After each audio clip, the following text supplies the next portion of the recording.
Hola chicos de segundo, espero que se encuentren bien. Grabo este video breve para explicarles el tema de la clase número 12. La clase 10 estamos trabajando relieve, la 11 clima y la 12 vamos a trabajar sobre hidrografía de América y vamos a hacer una síntesis de la clase 10, 11 y 12 con una actividad, ¿sí? Voy a compartir pantalla para que... Aquí. Bien. Para que puedan ver qué es lo que vamos a trabajar.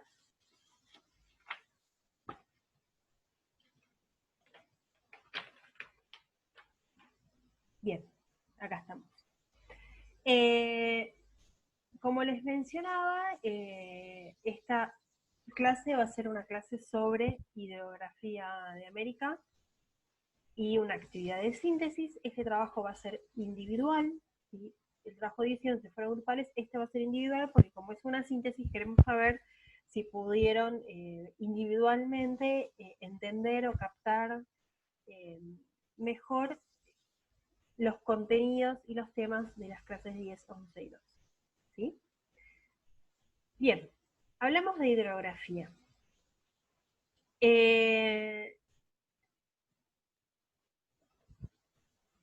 América presenta como una gran red hidrográfica que está formada, ¿sí?, por aguas subterráneas, ríos, lagos, lagunas y que representan una importante reserva de agua dulce, ¿sí? Nosotros hoy nos vamos a, más que nada, centrar en las aguas superficiales. Vamos a trabajar con las aguas subterráneas, ¿sí? Dentro del continente se pueden diferenciar cuerpos de agua que son espejos de agua acumulada en depresiones como lagos, lagunas y cursos de agua, como ríos y arroyos donde el agua circula a través de un cauce. Si el cauce es el socavamiento que genera el agua y por el donde circula, ¿sí? Ambos cumplen una función muy importante en el ciclo del agua, debido a que la transportan desde lugares altos hacia el mar y a su vez parte de ellos se evapora. Si la evaporación se produce principalmente por la diferencia de temperatura proveniente de la radiación solar, ¿sí? Esto es importante, el agua va a circular de los lugares más altos a los lugares más bajos desembocando al mar, ¿sí?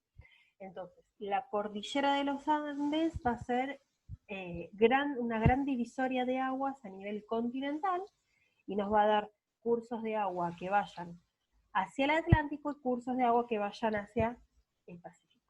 Y esto es como reglas generales, ¿sí? La diversidad de relieves y climas genera una red de drenaje superficial muy extensa y diversa en América, ¿sí? Las características de los ríos se relacionan con las particularidades del clima y del relieve y de las zonas que atraviesan. ¿Sí? Por esto los ríos son importantes, porque van a depender muchísimo del clima y del relieve, ¿sí? A ver, un río bien caudaloso, es decir, con mucha cantidad de agua, generalmente va a estar representado por una zona climática muy húmeda donde se producen muchas precipitaciones, ¿sí? Esto que yo les estoy explicando va a definir el régimen, ¿sí? Por ejemplo, en una zona de clima húmedo con relieve montañoso, los ríos tendrán mayor caudal, ¿sí? ¿Por qué? Porque va a estar en altura, va a tener más fuerza de gravedad, va a caer más rápido el agua, ¿sí? Y el caudal es la cantidad de agua que va a pasar por ahí. Y serán rápidos, no así los que su recorrido atraviesan zonas de llanura o aridez. Podemos encontrar zonas de llanura bien caudalosas también, ¿sí? Que es lo que pasa en la provincia de Buenos Aires, por ejemplo. El sistema hidrográfico está compuesto por varias cuencas, ¿sí? Una cuenca hidrográfica es el área en el cual el agua influye hacia un río principal. Incluye tanto los cuerpos de agua como los cursos superficiales y subterráneos. Una cuenca es como un área de influencia en donde varios ríos se conectan a un río principal que desemboca en el mar, ¿sí? Por eso hablamos de la cuenca del Amazonas, la cuenca del Plata, la cuenca del Colorado, ¿sí? La cuenca del Mississippi, A su vez, las cuencas pueden ser de dos tipos, endorreicas o exorreicas. Y las cuencas endorreicas son aquellas en las que el agua no llega hasta el mar y se evapora en el recorrido hacia las zonas más bajas. ¿Sí? Generalmente se encuentran en zonas de climas áridos donde las precipitaciones no son suficientes para alimentar los cursos de agua y la elevada radiación solar provoca una mayor evaporación. ¿Sí? Y las cuencas exorreicas, en cambio, desaguan en el océano y según la pendiente del terreno pueden desembocar en el Atlántico o en el Pacífico. Esto que yo les explicaba antes. La cordillera de los Andes va a ser una gran divisoria de aguas, entonces nos va a dar desembocadura sobre el Atlántico o desembocadura sobre el Pacífico. Dentro de este tipo de cuencas encontramos al río Mississippi, que se encuentra en Estados Unidos, la del río Orinoco, Venezuela, la del río Amazonas en Brasil y la del río del Paraná y Uruguay, también llamada Cuenca del Plata, que atraviesa Paraguay, Uruguay, parte de Brasil y Argentina. ¿Sí? Esto es en grandes rasgos las características generales de la hidrografía mexicana. Tampoco vamos a profundizar tanto acá, pero esto es en términos generales lo que a nosotros nos interesa que ustedes entiendan. ¿Sí? En el continente americano existen 4 vertientes, ¿sí? Esto que les hablaba como la cordillera de los Andes como divisoria de aguas, ¿sí? Principales. Son las zonas donde desembocan las cuencas exorreicas, es decir, las que tienen desembocadura en el mar y no las endorreicas que no llegan a tener desembocadura en el mar. Las vertientes del Atlántico, la del Pacífico, la del Golfo de México, que incluye los ríos que nacen en las tierras Madre Oriental y Occidental y en las elevaciones de América Central y en el centro de los Estados Unidos, y las vertientes del Ártico, incluye los ríos que desembocan en el mar glaciar Ártico en el norte, como el río Mackenzie. Esta zona presenta escasos ríos y la mayoría de ellos permanecen congelados durante gran parte del año debido a las bajas temperaturas de estas latitudes. ¿Por qué tenemos bajas temperaturas en estas latitudes? Porque se alejan del Ecuador, que es la zona en donde mayor radiación solar hay durante todo el año. ¿Sí? Aquí van a encontrar un esquema de una cuenca donde vemos las nacientes, ¿sí? El río principal, el río tributario o afluente, ¿sí? Que es un río un poquito más caudaloso, pero no tanto como una naciente, la confluencia, ¿sí? Que es en donde un tributario o un afluente se une con el río principal, y la desembocadura hacia el mar, que en ocasiones puede generar delta o no. Delta es la formación de pequeñas islas en la desembocadura, que es lo que pasa en el Río de la Plata. Por eso tiene que ver con una cuestión de la composición del suelo de la cuenca, del caudal, perdón, del cauce de los ríos que son nacientes y tributarios del Río de la Plata. ¿Sí?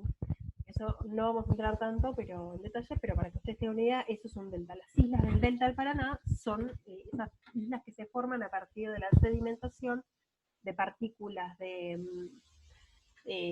barro, de tierra, de sedimentos que se acumulan en la desembocadura del río Paraná sobre el Río de la Plata. ¿Sí? Bien. ¿Por qué es importante hablar de la cuenca como unidades de análisis ambiental? Las cuencas hidrográficas pueden tener extensiones variables desde un pequeño territorio hasta miles de kilómetros cuadrados. Generalmente las cuencas reciben el nombre del río principal o colector. El colector es el río principal que junta todos esos tributarios o nacientes que alimentan ese río principal. ¿Sí? Las cuencas conforman en sí mismas un sistema, ya que en ellas interaccionan no solo la cuenca per se, o sea, la hidrografía por sí misma, sino el clima, el relieve, las especies animales y vegetales, ¿sí? Que habitan estas zonas. Por ejemplo, los ríos modifican el relieve por la erosión y el transporte de materiales. En relación con el clima, mediante la evaporación favorecen el desarrollo del ciclo del agua, y con respecto a la vegetación, ciertas especies se distribuyen a lo largo de los cursos de espejos de agua. También el clima nos va a definir el tipo de régimen que va a tener, si va a ser un régimen fluvial, es decir, que el agua va a proviene de las lluvias o es un régimen glaciar, que por ejemplo el agua proviene de los deshielos de los glaciares que se encuentran en las altas montañas. ¿Sí? Generalmente los ríos que desembocan en el Atlántico son de régimen pluvial y los que desembocan en el Pacífico son de régimen glaciar. ¿Sí?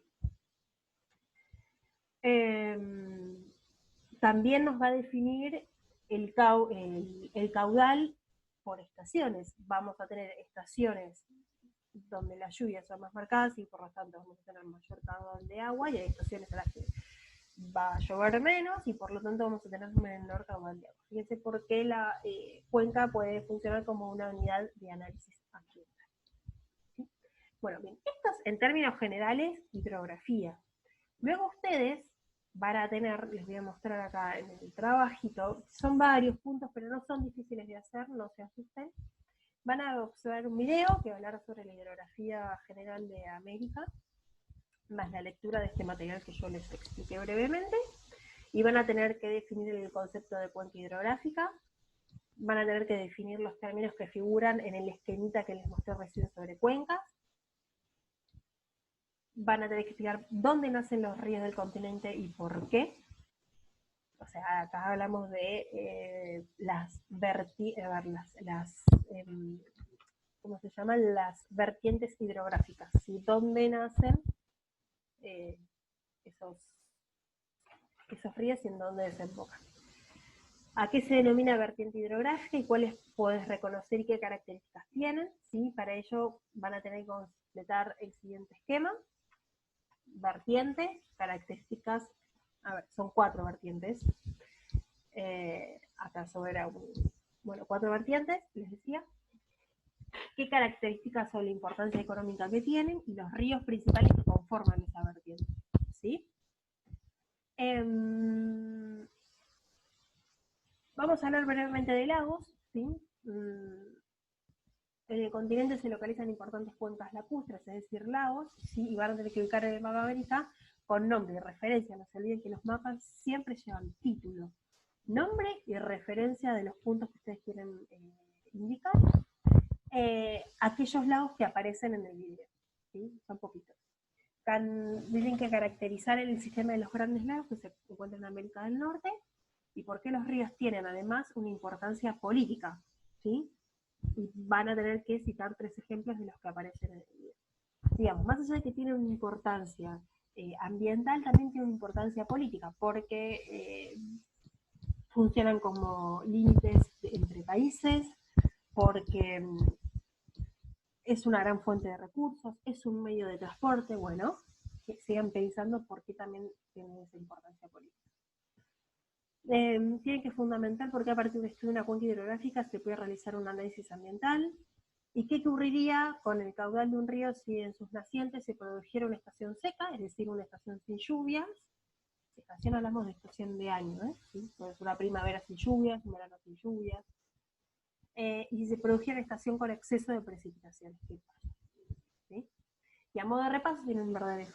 Bueno, una vez que ya hicieron toda esta parte de hidrografía, vamos a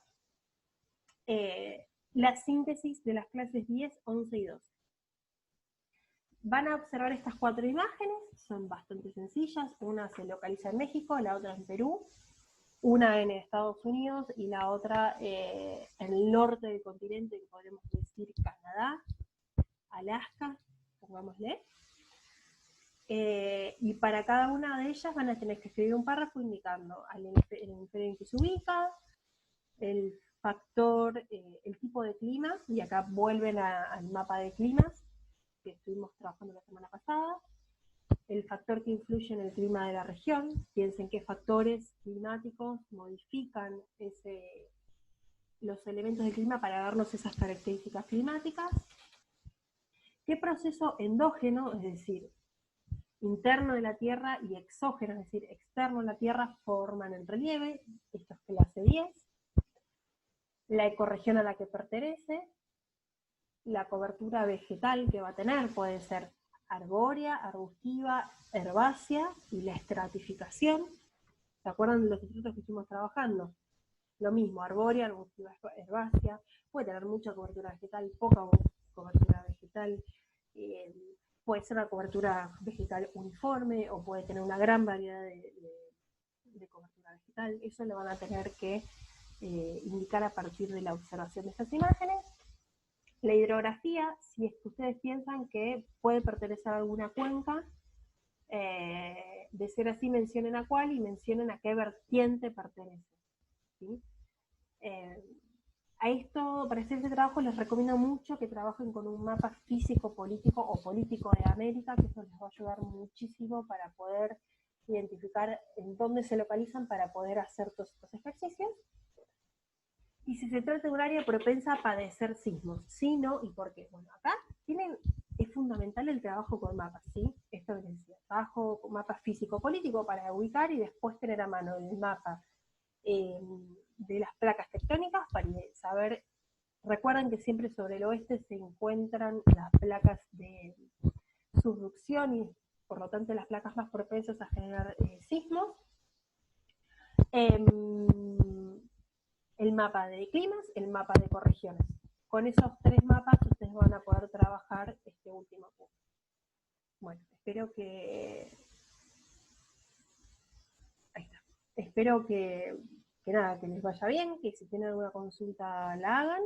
Y nada, nos estaremos viendo por Zoom luego de que entreguen este trabajo. Así que les mando un beso grande y que tengan buena semana.